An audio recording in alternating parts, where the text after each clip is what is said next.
The notion is politics for the sake of politics.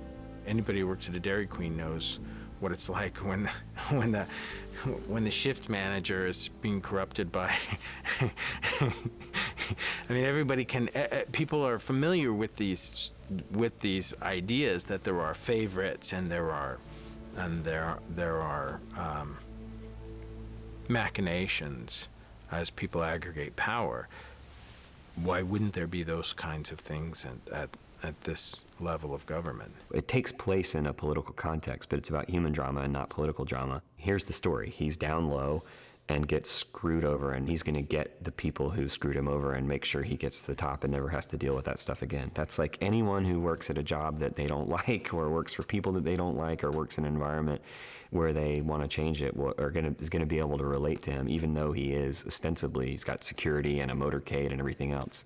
He's just a guy, he's just a disgruntled employee. I don't think it's a prerequisite to know much about American politics. I mean, it's not about those kinds of specifics. It's about human beings and their relationship to each other. And I think the series has all the hallmarks of what makes great drama, because it is about power, it is about friendship, it is about trust, it is about politics, it is about all the, betrayal, all the things that create great drama. Every society has some governing group and has somebody people feel are maybe, a little bit not above board or corrupt in some way, but it also, I think there's a universality of people wanting power in some way, so some people go to other, extreme lengths to make sure that they have it.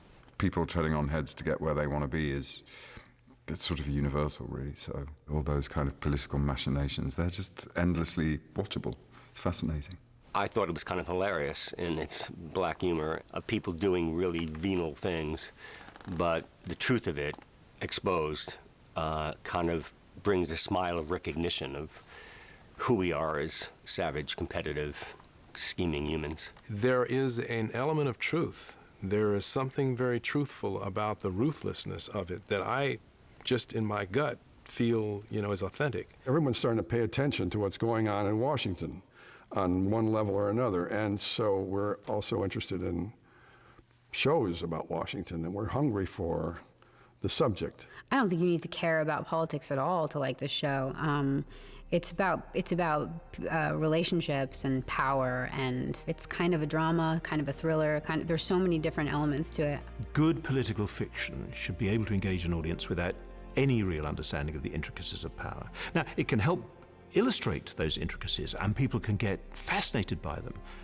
And I have to say, many of my books, I love to use them to illustrate a theme, but first and foremost, they must be gripping entertainment. And the great thing about politics is that you have an arena where you have all emotions, you have ambition, you have high principle, you have deep, dark despair, you have skullduggery of the first order. You have everything in there in a way that it's very difficult in other areas to recreate and make credible. So my frustration with political drama is that there isn't more of it, because it is the most wonderful setting to illustrate all those enduring human themes that drama is about.